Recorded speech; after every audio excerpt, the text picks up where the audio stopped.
Tao po! Ano yun, te? Makikicharge lang po sana ng cellphone. 100 pesos.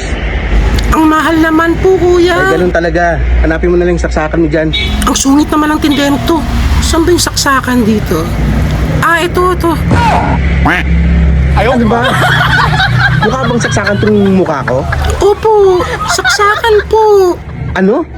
Saksakan po kayo ng gwapo. Ate tal. Ate talaga. Parang team mo. Totoo naman, kuya eh. O sige. Libre na yan. Dali mo na rin yung e-bike mo. Diyan mo na rin yung saksak. Libre rin. Yay! Salamat, kuya gwapo. Okay lang yun.